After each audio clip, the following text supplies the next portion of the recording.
capítulo 136 do livro Palavras de Vida Eterna. Tende bom ânimo, eu venci o mundo. Jesus. João, capítulo 16, versículo 33. É importante enumerar algumas das circunstâncias difíceis em que se encontrava Jesus quando asseverou perante os discípulos: Tende bom ânimo, eu venci o mundo.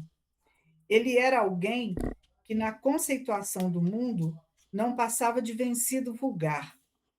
Sabia-se, no momento de entrar em amarga solidão. Confessava que fora incompreendido pelos homens aos quais se propusera servir.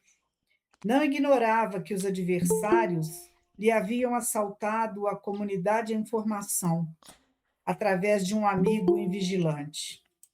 Dirigia-se aos companheiros, anunciando que eles próprios seriam dispersos. Falava sem rebuços da flagelação de que seria vítima. Via-se malquisto pela maioria, perseguido, traído. Não desconhecia que lhe envenenavam as intenções. Certificara-se de que as pessoas mais altamente colocadas eram as primeiras a examinar o melhor processo de confundi-lo.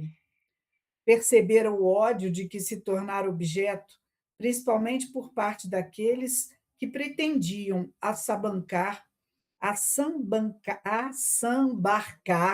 o nome de Deus a serviço de interesses inferiores. Reconhecia-se a poucos passos da morte, a que se inclinaria condenado sem culpa. Entretanto, ele dizia: Tende bom ânimo, eu venci o mundo. Quando te encontres em crise, lembra-te do Mestre.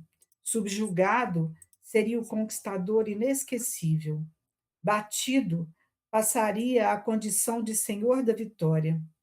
Assim ocorre por todos os construtores do aperfeiçoamento espiritual, não estão na terra para vencer o mundo, mas notadamente para vencer o mundo em si mesmos, de modo a servirem ao mundo sempre mais e melhor. Meigo amigo Jesus, mais uma vez, gratidão pela oportunidade desse estudo semanal, por estarmos aqui reunidos para aprendermos um pouco mais sobre as lições que o apóstolo dos gentios deixou, para que possamos seguir confiantes na certeza de que estamos buscando nos melhorar a cada dia, despertar do sono em que nos encontrávamos, o sono da ignorância, e a partir desse conhecimento, melhorar nas nossas atitudes diárias.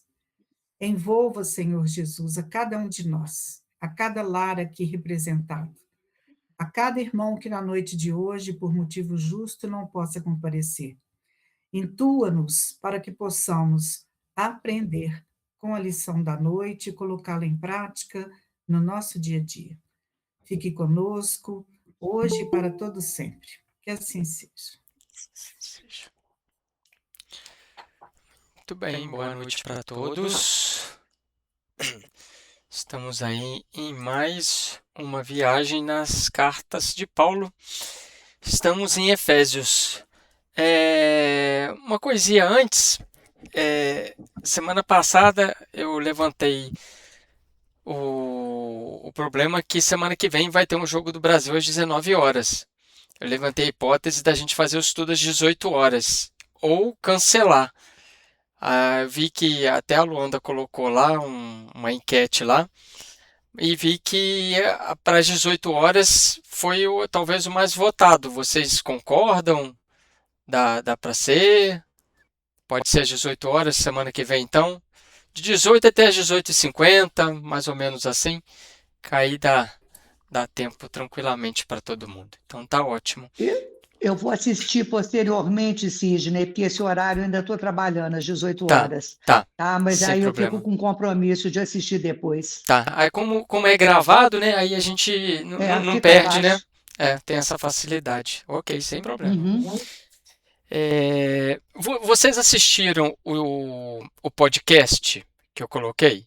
Você viu que a inteligência artificial ela recitou o verso do Belmiro Braga?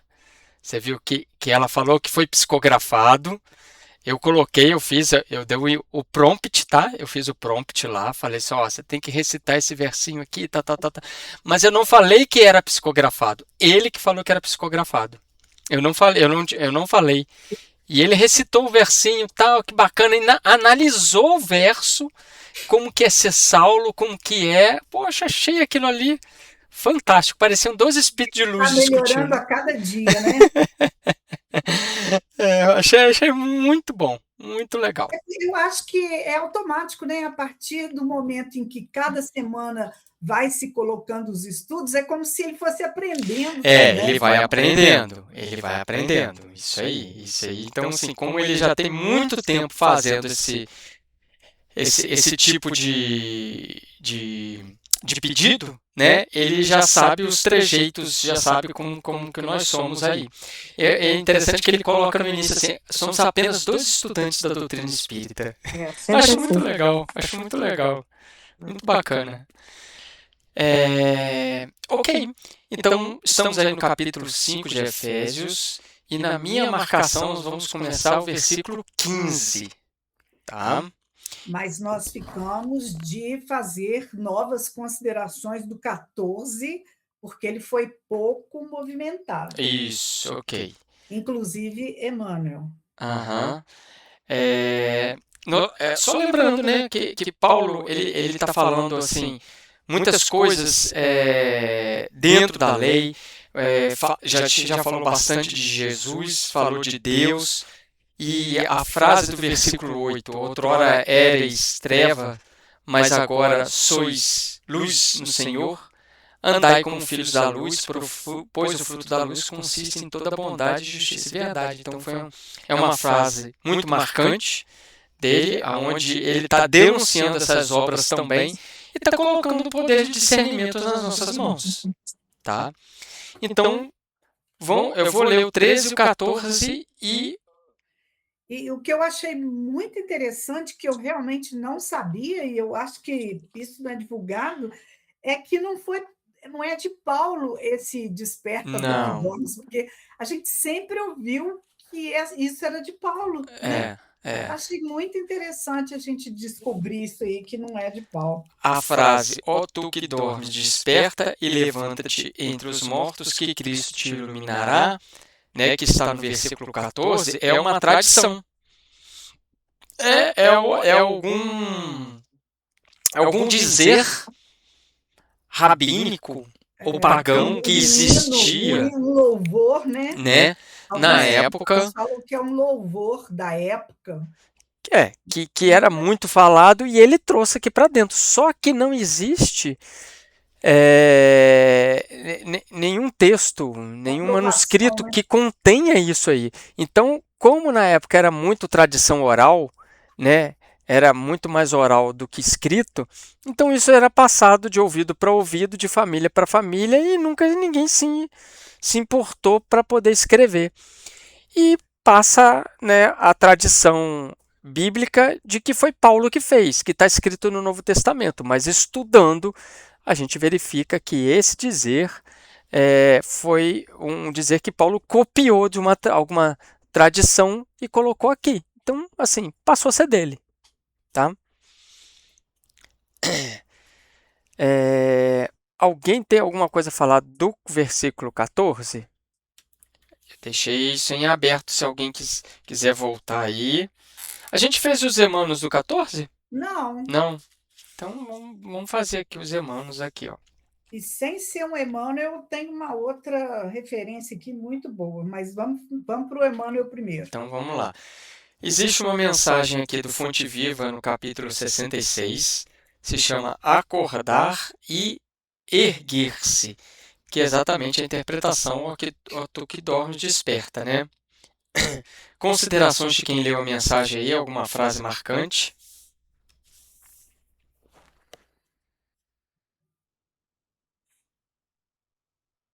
Ninguém leu o Emmanuel? Então, vai eu, né, começar a dar o... Quando ele fala que há milhares de companheiros nossos que dormem indefinidamente, né? Essa questão de esse dormir aí, a gente já sabe, não é o dormir físico, né? O dormir, é um estado de ignorância, de inércia, de afastamento moral, né? E aí, o contrário, justamente, o despertar é um convite à tomada de consciência. Né? Então, quando ele vai lá no parágrafo que ele fala, chega, porém, um dia que acordam e começam a louvar o Senhor em êxtase admirável. Uhum. Isso, no entanto, é insuficiente. A gente louvar, a gente só ficar no estado de contemplação não é o suficiente, né? Há muitos irmãos de olhos abertos, guardando, porém, a alma na posição horizontal da ociosidade.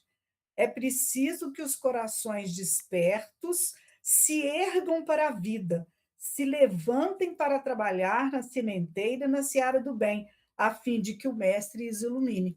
Então, é a ação, né? Uhum. Não adianta apenas você acordar, você tem que acordar e você tem que levantar.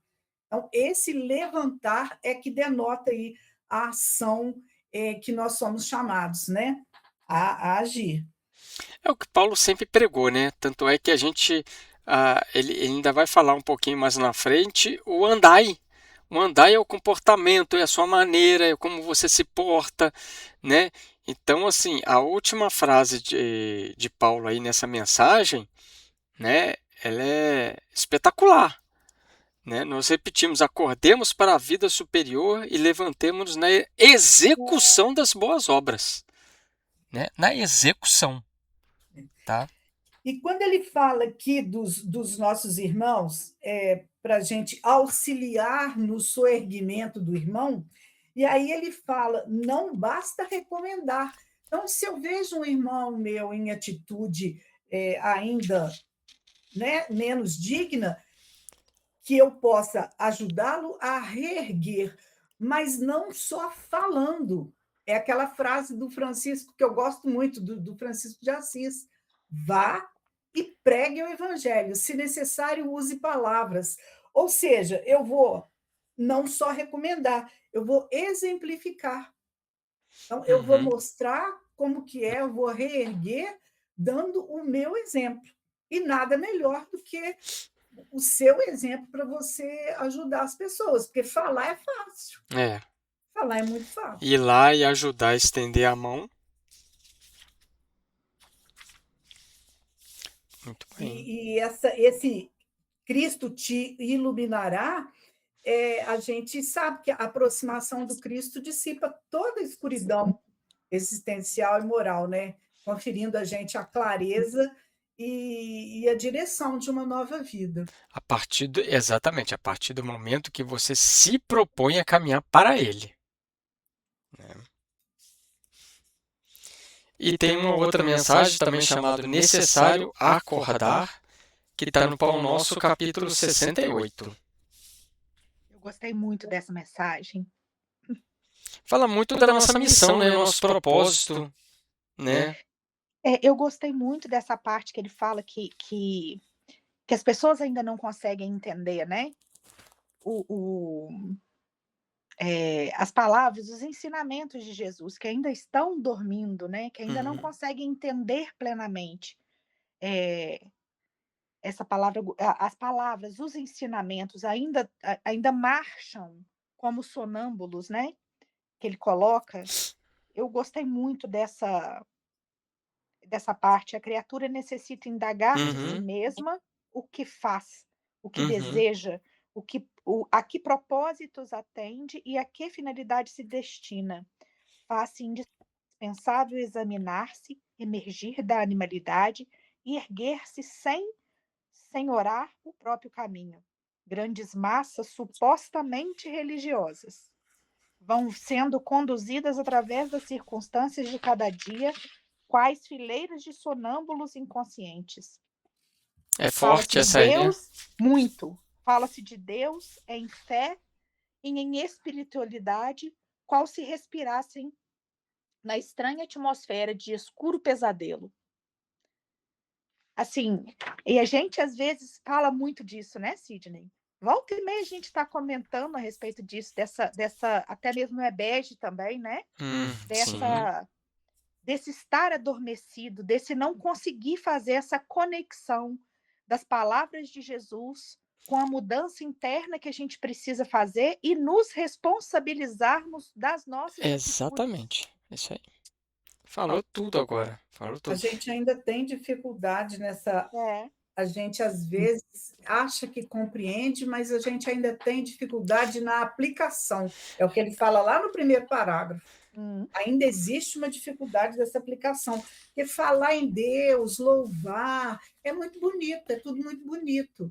Mas na hora da aplicação, né, quando ele fala aqui na última frase, aqui, ó, sacudidas pela corrente incessante do rio da vida, rolam no turbilhão dos acontecimentos enseguecidas, dormentes e semi-mortas, até que despertem e se levantem, pelo esforço pessoal, a fim de que o Cristo as esclareça. Então, o esforço é íntimo, é individual.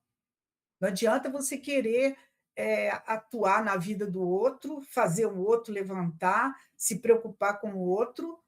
A questão é você. Você fazer esse esforço pessoal. A gente vê também, né, muitas comunicações em reuniões mediúnicas, né, de pessoas que elas não foram mais, né, até doaram-se, né, fizeram caridade, mas elas não se utilizaram disso para sua reforma íntima, né? Ficaram perdidas nessa reforma íntima. Então, assim, a atuação dela era no exterior, né? E isso até atuou como mérito para eles. Não foi demérito, porque nada foi perdido, né? Mas o trabalho interno, isso eles não fizeram, né? O doar-se, né? Eles deram o exterior, mas o doar-se, o que vem de dentro, né? Então isso aí trabalhou também como mérito para eles. E é claro que não é esquecido, mas assim, o quanto que nós estamos trabalhando dentro de nós mesmos com tudo isso que nós estamos estudando, né? O nosso propósito, a nossa missão que ele coloca aqui, né? O que estamos fazendo isso aí? Porque a sabedoria, ela advém da prática, né? Você é uma pessoa sábia quando você passa por aquilo ali, então você sabe. É tipo assim, você sabe o caminho. Por quê? Porque eu já vivi. Então você é uma pessoa sábia, porque aquilo vem da prática, né? Não é uma pessoa de teoria, é uma pessoa sábia, que usa a sabedoria. Eu já vivenciei aquilo ali. A sabedoria, ela vem da prática, ela vem da sua vivência, entendeu? O Sidney, eu estava vendo uma matéria e a pessoa vem também de outros centros espíritas. E a palestrante estava falando que é muito perigoso quando a gente estuda, pega conhecimento e não aplica. Esse conhecimento, esse estudo pesa por demais na nossa responsabilidade. Porque não adianta a gente obter as coisas para nós, tentarmos até falar bonito e tal, mas na hora da gente aplicar no dia a dia, e ele ainda deu exemplo, talvez na própria família, Sim. fica difícil. Então, isso pesa na responsabilidade quando a gente desencarna. Então, a gente tem que pensar muito em tudo que a gente está observando, está absorvendo e aplicando. Perfeito. O que chega como uma forma de instrumento para mim aprimorar, né? Não é para eu usar aquilo ali para o outro, senão eu sou uma pessoa totalmente refratária. Eu viro um espelho. As coisas vêm para mim e eu jogo para as outras pessoas. Eu não acumulo nada, eu não sou nada, né? Ok, fechamos então o Emmanuel. Sim. Depois a gente tem outro no versículo 15 também, né? Isso, mas enquanto estamos no 14, eu quero recomendar para vocês esse livro aqui, Vida, Desafios e Soluções, no capítulo que chama Autodespertamento Inadiável. é um capítulo que trata justamente desse despertar, do esforço de se equilibrar, da disciplina, da vontade. É um capítulo muito bom e tem tudo a ver com esse estudo nosso. Eu vou destacar aqui só a parte que primeiro ela vai falando a respeito do sono, né? Dessa fase inicial da vida em que muitos se encontram em estado de sono. Depois ela fala do despertar, mas eu vou pular isso porque é grande e eu vou passar lá para a parte que ela fala do Paulo. Ela fala que, segundo as pegadas de Jesus, o apóstolo Paulo repetiu a proposta do despertamento inúmeras vezes, em situações diferenciadas, de acordo com o estado de adormecimento em que se encontravam seus ouvintes ou interessados na sua mensagem. Numa carta que dirigiu aos Romanos, conforme capítulo 13, no versículo 11, depois de algumas considerações, ele escreveu o desbravador das gentes. Olha como é que ela chama o Paulo, desbravador das gentes.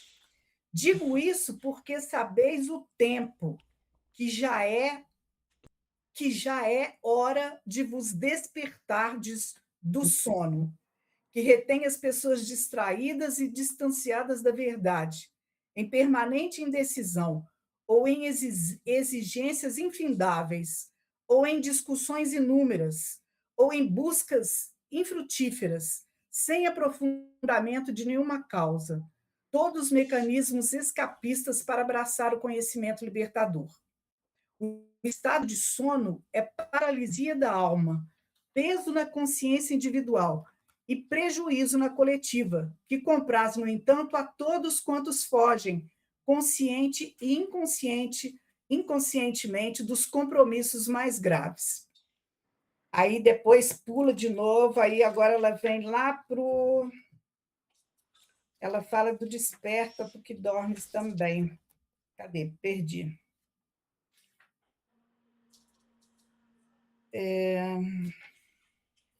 Nossa, gente, marquei aqui, ó. Transitam pelo mundo os mortos para as emoções superiores, encharcados das paixões a que se aferram em terrível estado de intoxicação, padecendo-lhes as injunções martirizantes. São cadáveres que respiram. Nossa. Em uma alegoria evangélica.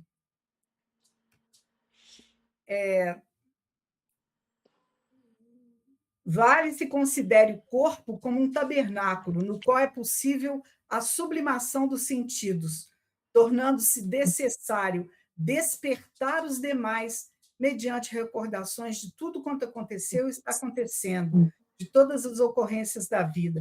Enfim, gente, depois vocês leiam. É muito bom o capítulo, é grande e é muito bom. Então, Vida, Desafios e Soluções, da Joana. Fica a dica aí. Muito bom. Muito bom isso aí. Versículo 15 agora, né? Lembrando assim, né, do versículo 15 até o 21, ele continua assim, tipo comparando o comportamento pagão e o comportamento cristão. Ele vai continuar fazendo esse contraste aí, né? A ideia de Paulo é viver uma vida equilibrada. Você tem que viver uma vida sensata. Você tem que viver uma vida congruente com os valores que você está adquirindo. Então, ele está colocando um comportamento equivocado e um comportamento que deve exercer o cristão. E aí ele continua. Vede, pois, cuidadosamente como andais, não como tolos, mas como sábios. Né? Então, a gente continua vendo essas reflexões de Paulo sobre a nova vida do cristão. Né? E ele falando de novo aqui, ó, vede como andais no mundo. Né? Então, assim, é uma regra importante até nos dias atuais. Por quê? Porque a gente está vivendo numa sociedade adoecida. É uma sociedade que produz guerra, que mata, onde tem doença, onde tem isso, um monte de torpeza por aí, o egoísmo impera. Então, assim, eu vou seguir simplesmente a sociedade? Eu vou seguir simplesmente essa correnteza? Por isso que Paulo está colocando. Eu preciso discernir, Eu preciso refletir, eu preciso observar minha conduta e fazer a escolha certa. Vede como andais pelo mundo. O mundo está doente, você vai ser doente também? Você tem que fazer aquilo que a sua mãe já falou para você, para todo mundo. Você não é todo mundo. É. Seja Boa lembrança. Boa lembrança. Você não é todo mundo? Tá Os certo. pais são sábios. É, são sábios, né? Tá aí, vede como andais. Então, é o comportamento que a gente está colocando aí, né? E aí a gente tem dois Emmanuels aqui, né? Agora, pro fim, tem bastante Emmanuel aí. Existe uma que é a perda irremediável, que é a ceifa de luz, que é o capítulo 9. É uma outra visão das dores. Pelo menos foi o que eu consegui verificar nessa mensagem de Emmanuel aí, a perda irremediável. Né? Ele coloca assim, ó, aprende a ver muitas vezes, e ele usa duas vezes aqui no parágrafo aqui, quando ele está falando, é apenas, é simples, né? Quando ele fala da calúnia, ele fala assim, é apenas o aprendizado benéfico. Aí depois ele vai falar assim, em muitas ocasiões, a mão que te nega. Aí um pouquinho lá no final do parágrafo, ele fala assim, é simples medida da esperança e da fé. Então, quer dizer, ele vem colocando uma outra visão sobre tudo que a gente está passando aí. E coloca a solução também. Descerra a própria alma a riqueza divina. E vem colocando, delineando sobre isso aí.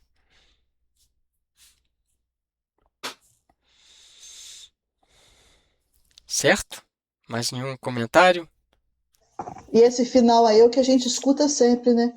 A hora perdida é o dom de Deus que não mais voltará. Não mais voltará. É exatamente a última frasinha dele aqui. É, aproveitar bastante o tempo, mesmo que nesse tempo seja de flagelo, de dores, de sofrimento. Uhum. Não mais vai voltará, porque por isso que fala que tudo passa, né? Inclusive isso. Tempo e vento não retornam jamais. E post na internet também. Não volta jamais. Não, já. Alguém printou, alguém gravou, também não volta jamais. Ela pode atualizar esse ditado aí. A outra mensagem, gente, ela é um contraste de uma mensagem que nós já lemos. Vocês já repararam isso? É. Ela é um contraste da mensagem que a gente leu semana passada, se eu não me engano. Quer ver? É má vontade, no versículo 11. Isso. Um é o Pão Nosso, capítulo 66, e o outro é o Pão Nosso, capítulo 67. Então tem a má e a boa vontade. Ele faz um jogo literário com as palavras. Que termina uma frase e começa a outra. Muito bacana. Ele coloca. A gente até comentou. O que te faz cair o abismo é a má vontade, que ele coloca lá em cima.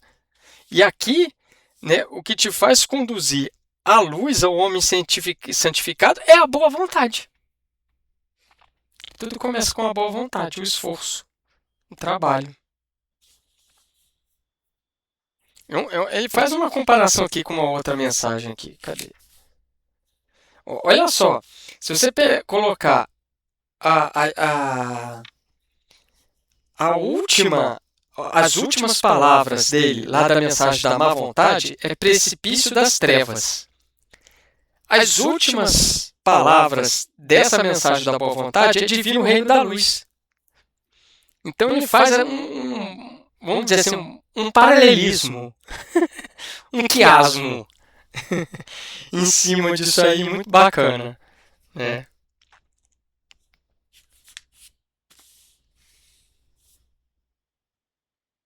Ok? Tá de boa? Vou voltar para o versículo 16, tá? Então, retornando aqui, ó.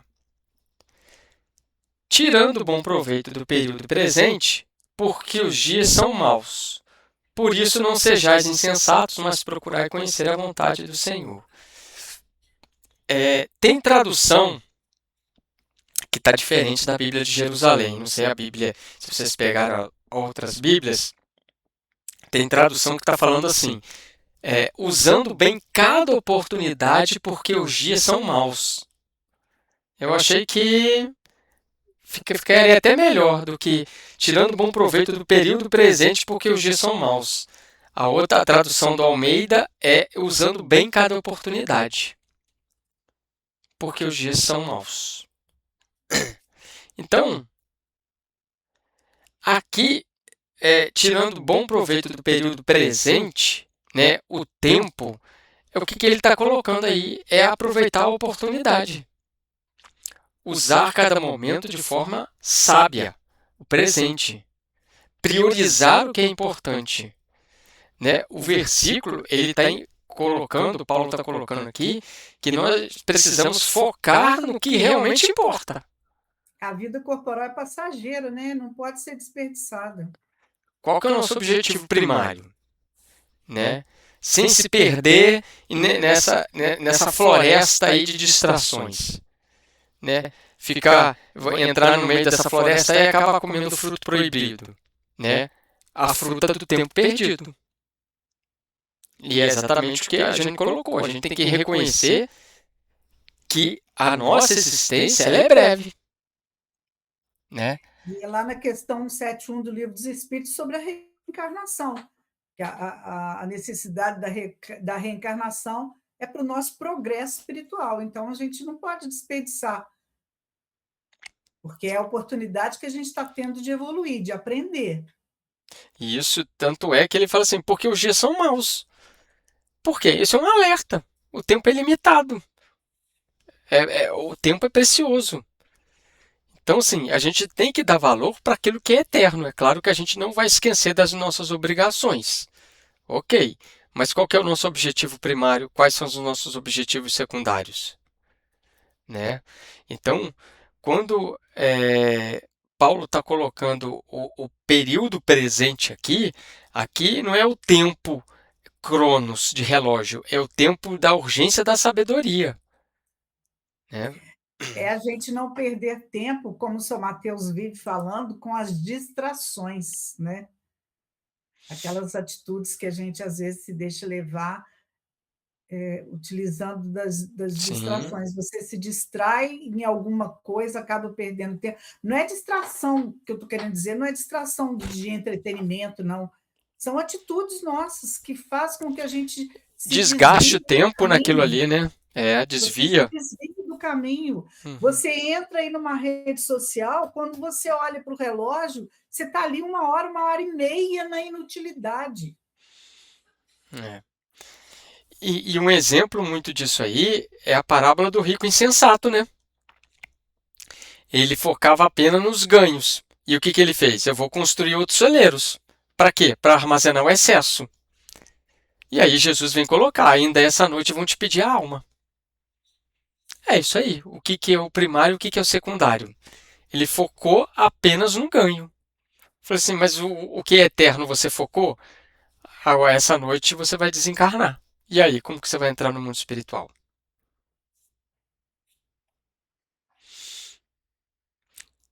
Voltando no versículo aqui, no versículo 17. Por isso, não sejais insensatos, mas procurai conhecer a vontade do Senhor. Eu já tinha até lido aí, né? Quando ele fala assim, por isso, a gente tem que entender, né, a necessidade da gente aproveitar o tempo. Quando ele fala assim, por isso, né, ele está confirmando, a gente tem que priorizar. Né? A gente tem que colocar exatamente, os dias são maus? Tudo bem. Então, o que eu tenho que priorizar? Qual que é o meu principal pensamento? Né? É o versículo anterior. Então, aqui ele vem falar aqui, ó, nós temos que ser sensatos. Não sejamos insensatos. Tá? A nossa missão. A insensatez, ela é a rebeldia moral. Tá? A insensatez é rebeldia moral. Então, a gente tem que, como diz os judeus, né, conhecer a vontade de Deus. Quando os judeus falam que tem que conhecer a vontade de Deus, eles estão estudando a Halaká. O que é Halaká? É o caminho a seguir. É a vontade de Deus, halaká. E isso exige estudo, reflexão, esforço, Discernimento. discernimento para Isso poder aí. saber que vontade de Deus é essa, que caminho é esse que eu tenho que seguir, né? O próprio Islã, a palavra Islã significa submissão à vontade de Alá. Ainda tem essa aí também. Versículo 18. E não vos embriagueis com vinho, que aporta com a devassidão, mas buscai a plenitude do Espírito. Então a gente tem aqui uma recomendação de Paulo. O mais provável é que ele esteja fazendo um paralelo com o culto do deus Dionísio, no qual era um deus pagão, é lógico, né? Que era comemorado com a ingestão excessiva de vinho, de bebida alcoólica. Tá? Por quê? Porque isso provocava uma bebedeira, um frenesi, e os participantes ali ficavam fazendo aquelas danças todas ali. Então aqui O provavelmente... interessante é que ele não sugere assim, não tome vinho. Não vos embriagueis, quer dizer, o excesso. Porque Jesus tomava vinho. Os judeus Sim. tomam vinho, mas o excesso é que vai causar o É porque problema. faz parte da cultura, né? Fazia parte ali da cultura ali, né? Então, conforme a gente tem colocado, né? O Paulo é muito positivo nessas observações dele, né? Então, assim, mas buscai a plenitude do Espírito. Isso aqui que tem que ser sublinhado. A plenitude do Espírito, né? Sem vazio interior. É estar em paz consigo mesmo, consciência tranquila, né? Você tá em paz. Você viver a plenitude do Espírito, nossa, isso aí é o grande objetivo nosso. Esse é o grande objetivo nosso aí, né? E uma coisa que você sempre chama atenção também, o verbo está no presente, né? Isso. Quer dizer, Não não agora. parece que é uma coisa, um evento único, não é uma excepcionalidade, né? Mas parece que é um estilo de vida diário daquele povo. Tanto é que no versículo 16 ele fala assim, tirando bom proveito do período presente, então ele está recomendando todas as coisas para agora, para hoje. Para agora, para nesse momento aqui que você leu, você sair praticando. Né? E aí, num conceito mais espiritual, quando a gente coloca o vinho aí, a gente pode entender até como vinho para nós hoje também as paixões materiais. Né? Todo o nosso excesso. E essa plenitude do espírito aí, né, é a sintonização com os espíritos superiores. A gente pode colocar isso aí, tranquilamente. E quando você fala em excesso, você vai lá na questão 714 do Livro dos Espíritos, que ele pergunta: que se deve pensar do homem que procura nos excessos de todo gênero o requinte dos gozos? Aí a resposta: pobre criatura, mais digna é de lástima que de inveja, pois bem perto está da morte. Então, assim, é a questão do excesso, por quê? Nessa questão, por exemplo, do vinho, porque o vinho ele te tira o equilíbrio, né? Esse excesso te conduz a um desequilíbrio. Você perde a noção de si mesmo. Nossa, E aí não perfeito. faz o que ele fala antes, que é agir com sensatez. Exatamente. Porque te Como tira do sábio. caminho. Né? Você vê que nós estamos cheio de adjetivos aí da maneira como nós temos que ser sábios, sensatez, a vontade do Senhor. A gente está cheio de diretrizes positivas aqui. A pergunta, o que a gente tira aqui desse versículo, o que tem me dominado o meu estado emocional? Né? O que tem me dominado? O que tem me tomado? Como que eu estou em relação àquilo ali? É uma pergunta para a gente fazer nesse estado presente e a gente modificar. E essa plenitude do Espírito seria aí uma substituição que ele estaria falando? Tirar esse excesso da bebida e se encher do Espírito de Sim, Deus. sim, Seria isso? sim. Tanto que ele fala assim, ó, não vos embriagueis, mas buscai a plenitude. É a contrapartida. É a contrapartida. É o que ele está falando desde o início, né? O andai com os sábios, olha como que vocês andam.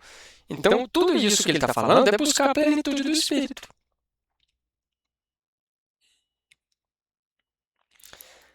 Falai uns aos outros com salmos, hinos e cânticos espirituais, cantando e louvando ao Senhor em vosso coração.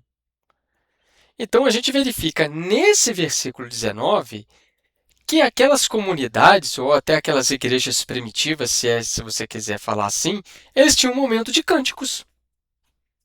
Eles tinham cantos. Eles entoavam alguma coisa, né?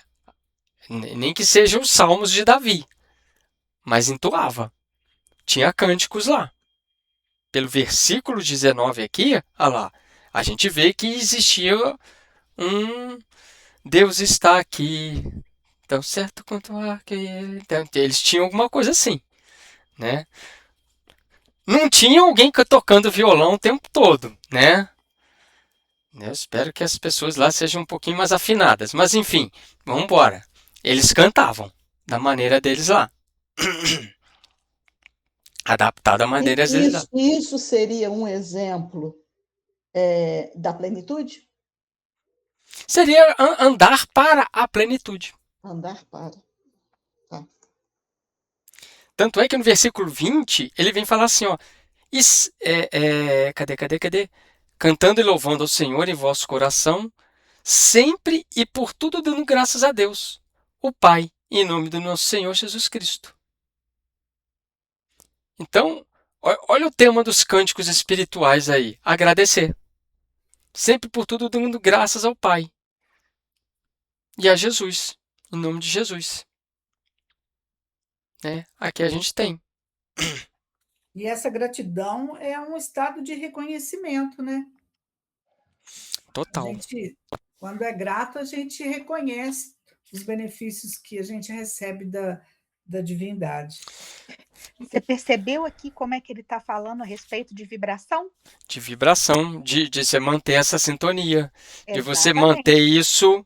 Ele colocou duas sintonias diferentes. A sintonia de um lugar onde tem a embriaguez, aí ali sai todo tipo de briga, confusão, né? O que pode enredar, né? Uhum. Isso ali, essa situação que é uma vibração pesada, uma vibração que pode acarretar problemas, não só para a pessoa, como para todos os que estão em volta.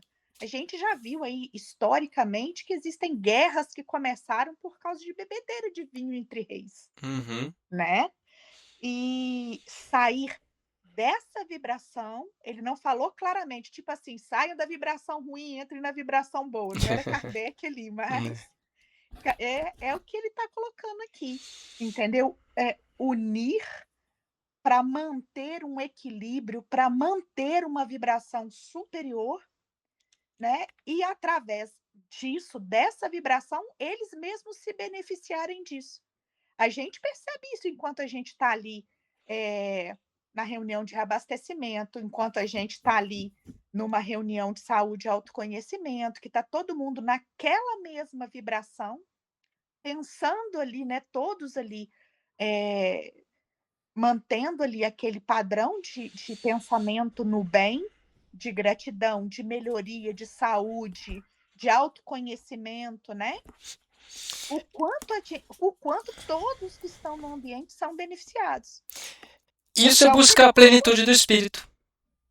Você está buscando a plenitude do Espírito. Eu li, não tem, foi essa semana mesmo agora eu li. Eu gosto muito, muito, muito de canto gregoriano, sabe?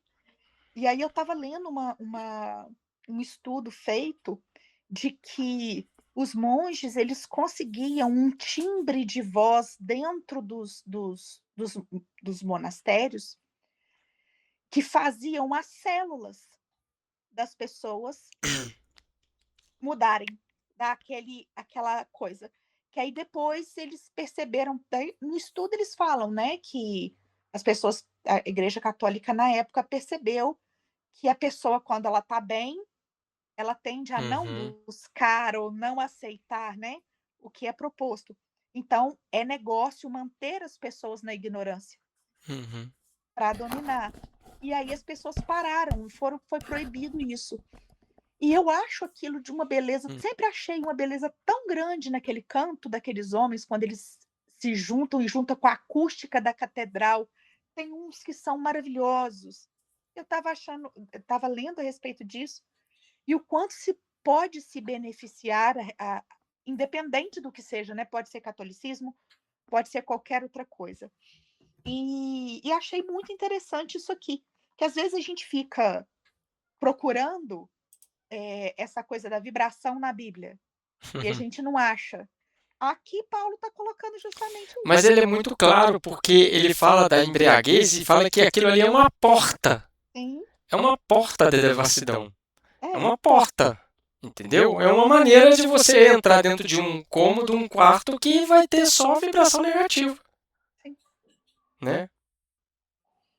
Porque às vezes a gente fica procurando, né? Kardec explica isso pra gente.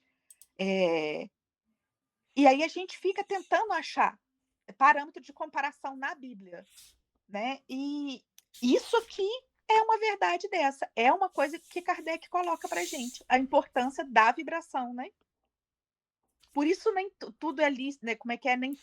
Tudo é lícito, mas nem tudo me convém. Isso aí. Né? Isso aí.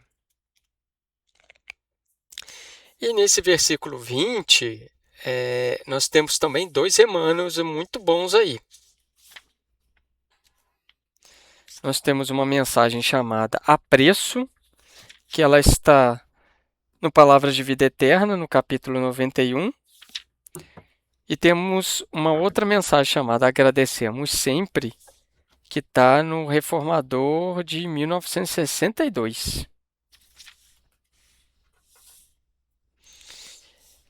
Essa mensagem do apreço, o que eu li nela, são pequenas atitudes do dia a dia. O que eu vi nela, o que eu trouxe para o ensinamento, é ser fiel no mínimo, que eu vou ser fiel no máximo.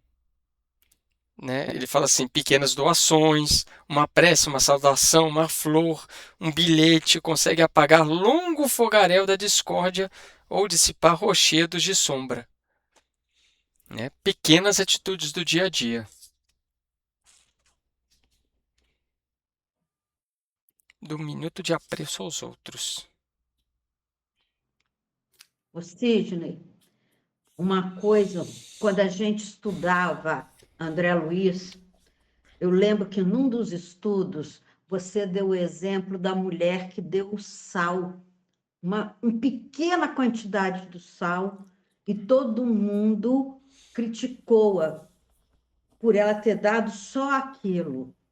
E depois você explicando que o interessante não é a quantidade que você dá. O interessante é a intenção e o como que você faz aquilo. Porque não adianta, entendeu? A pessoa doar quilos de sal se aquilo não vai fazer falta para ela. Aquilo é um excesso. E essa mulher, eu lembro direitinho... É o óbito da viúva, não? Eu acho que sim. Tem tanto tempo isso, Sidney, mas tem isso muito eu sempre tempo. guardei isso. Nossa, bota tempo nisso. Eu sempre guardei isso que você, na época, você falou, que não adianta a gente dar o excesso da gente que não vai fazer falta. O importante é a gente se doar aquilo que é um pouco de nós para os outros. Isso eu guardei para a minha vida a vida inteira. Você marcou minha vida, Cílio. Eu também estou marcando muito minha vida.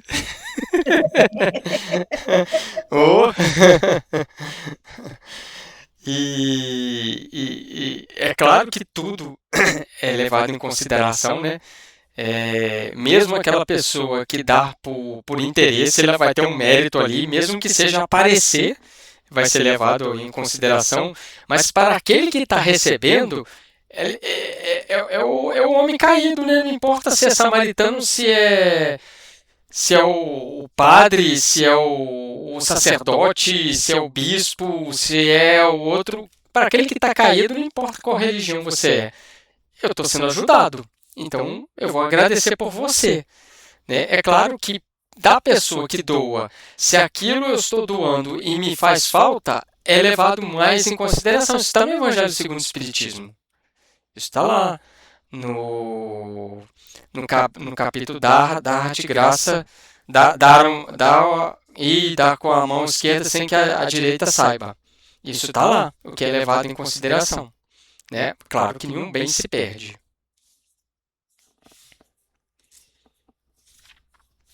Alguém mais dos Emmanuels aqui?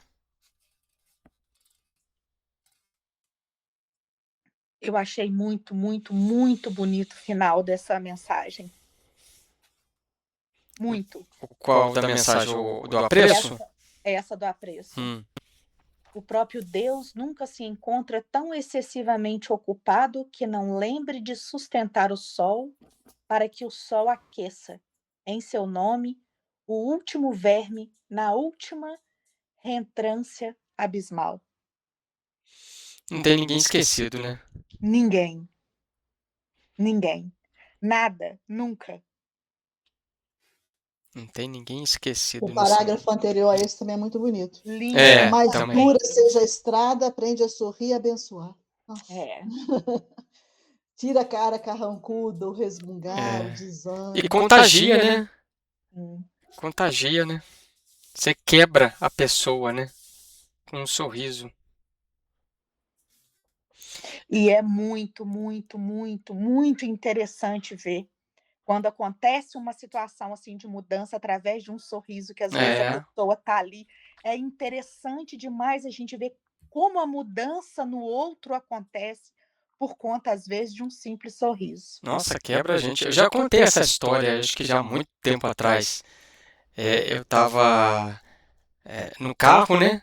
Ali naquele cruzamento da Olegário com a Independência. Na época tinha um posto, hoje tem uma farmácia ali. Tinha um posto de gasolina ali. E eu estava ali, chegando, parei no sinal, e eu vi um carro tentando entrar na minha frente assim. E eu virei e falei assim, esse cara não vai entrar na minha frente. Não vai. Eu cheguei aqui, ele não vai entrar na minha frente. E eu simplesmente virei a cara pra lá assim e fiquei esperando o sinal abrir, que não vai passar na minha frente. Não vai. Eu falei assim, não vai. Aí eu falei assim, quer ver? Eu vou dar só uma olhada pra ele. Aí quando eu olhei assim, um senhor numa Brasília branca e uma criança atrás fazendo um joinha assim, sorrindo assim. Eu falei, gente... Então eu vou sair do carro aqui, vou empurrar até o carro do cara aqui. Porque isso aí quebrou, me desmantelou. Tanto é que eu nunca mais esqueci. Eu nunca mais esqueci que era uma Brasília branca com um senhor dirigindo e uma criança atrás fazendo um joinha pra mim.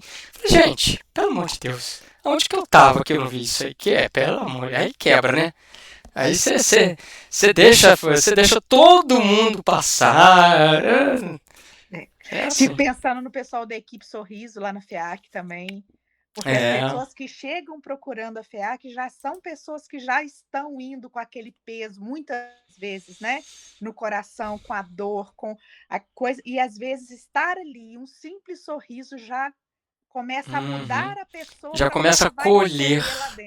Já começa a abraçar.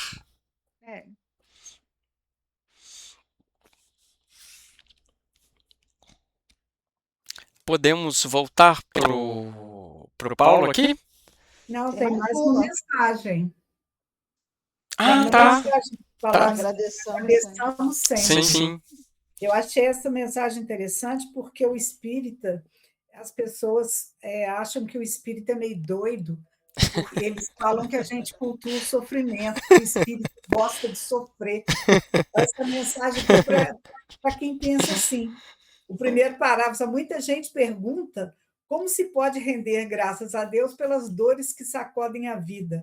Entretanto, basta leve reflexão para que venhamos a reconhecer a função renovadora do sofrimento.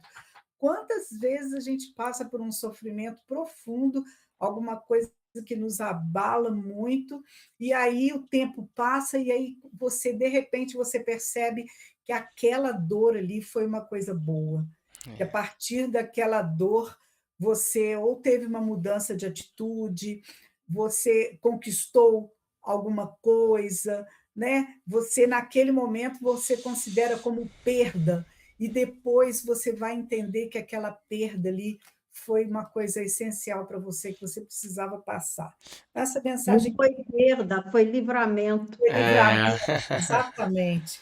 Aí ele fala lá no final, ó, mesmo que não entendas de pronto os desígnios da providência divina, recebe a aprovação como sendo o melhor que merecemos hoje, em favor do amanhã, e ainda que lágrimas dolorosas te lavem a alma toda, rende graças a Rende Deus. graças. É a gente aprender mesmo a olhar as nossas dores, as nossas dificuldades, sabendo que aquilo ali, de uma forma ou de outra, é aprendizado. Mesmo que no momento você não consiga entender, mas ter a confiança e a certeza de que a misericórdia divina sabe o que é melhor para nós. Essa fala sua foi interessante demais da conta, Jane. Você lembra que há poucos minutos atrás, a gente estava falando a respeito dos que dormem? Nós, graças a Deus, já sabemos que a responsabilidade das nossas dores são nossas. Esses que ainda acham que os espíritas louvam pela dor, né? São masoquistas gratos pela dor, são os que ainda estão dormindo e ainda não puxaram para si Entenderam? as responsabilidades dos atos. Verdade. E a gente é muito ansioso e imediatista, né? Então, essa visão de futuro, essa visão de que aquilo me beneficia, machuca muita gente, né? É exatamente o que a gente está colocando aqui. É a gente entender que o tempo não é nosso, o tempo é o de Deus, né? Porque você quer realmente tudo para ontem. Se uma dor te abala hoje, você quer se livrar daquilo imediatamente. Você não vai pensar e reflexionar que esse período que você está envolvido ali naquela dor é um período de aprendizado, e depois você vai conseguir retirar dali alguma coisa, alguma lição. Uhum. Ainda hoje eu estava ouvindo uma palestra do Divaldo. Aliás, eu lá no nosso canal do Spotify coloquei um pinga-fogo do Divaldo muito bom. Muito bom. E eu estava vendo que ele contou uma história que ele foi operar o ombro e no local não pegava anestesia. E o médico falou assim, não, eu não pego anestesia. Aí o Divaldo falou assim, não, pode operar. Mas vai doer, mas pode operar. Eu falei, você não quer perguntar aos espíritos? Não, isso aqui não tem nada a ver com os espíritos, isso aqui tem a ver comigo. Você pode operar. E ele operou o ombro, disse que o cara que estava com ele ali quase desmaiou, sentindo a dor que o Divaldo devia estar sentindo. Então, é mais ou menos isso aí. A gente vai ter que passar. Então, existem duas alternativas, ou passar bem ou passar mal. Ele passar mal, está arriscado a gente voltar de novo para aquilo ali. Então, é o nosso caminho. E terminamos, então, o Emmanuel aqui. Terminamos o versículo 20 também. Que horas são? Cadê? 20 horas. E terminamos o estudo. 20 horas. Né? E aí, deixa eu ver aqui. Tá faltando pouco para a gente terminar a carta dele também, né? Dos Efésios. Teremos polêmica no próximo estudo. Tem não, só. Tem não? Tem não. A gente já passou por Romanos. Romanos ele fala a mesma coisa aqui, ó. A Coríntios, aliás, Coríntios que ele fala. Tem gente que não estava lá, então vai ter polêmica. Tem não. O Paulo respeitador. Até porque no versículo mais pra frente ele coloca quem que é o cabeça de todo mundo. Ele coloca o marido para amar a esposa. Pronto, aí ele fechou tudo. Deixa eu só marcar aqui onde a gente parou. Paramos aqui no versículo 21 para a semana que vem. 21. Nossa, ainda tem falta aí o capítulo 6 aí. Lembrando que começaremos mais cedo semana que vem. Depois eu vou colocar lá no grupo lá que a gente vai começar às 18 horas. Aí no dia você posta no dia mais cedo para a gente ficar alerta. Certo, certo. Dia 24. Dia 24 do 6. Então, tá feita aqui. Ok, gente. Muito bom o estudo hoje aí. Muita coisa pra gente refletir. Quem que pode encerrar para nós aí? Deli? Oi. Vamos lá? Jesus, mestre amigo, mais uma vez a gente te agradece essa oportunidade bendita de estarmos aqui reunidos para estudarmos sobre as cartas de Paulo, sempre à luz também das tuas mensagens. Que a gente possa, Senhor, com o estudo de hoje, aproveitarmos o aqui e o agora, sabermos identificar o que nos é mais importante. Saibamos identificar, diferenciar o supérfluo do necessário. Que a gente também exercite o perdão, o auto-perdão, a gratidão. Que tenhamos sempre uma palavra de conforto, de esclarecimento, um abraço fraterno, um sorriso amigo para as pessoas com que a gente convive, para as pessoas que a gente encontrar no nosso caminho. Gratidão, Senhor, pela oportunidade do aprendizado. Gratidão pela oportunidade de vivenciar. Que saibamos aproveitar cada momento. Envolva cada um de nós na tua paz, sabendo que a paz do mundo começa em nós. Durante o sono da noite, possamos nos encontrar para conversarmos um pouco mais a respeito do estudo. Se possível, doarmos energias e vibrações naquilo que for necessário àquelas pessoas que tu sabes que precisam. Muito obrigada mais uma vez e permaneça conosco sempre. Assim seja. Muito bom, Deli. Muito obrigado.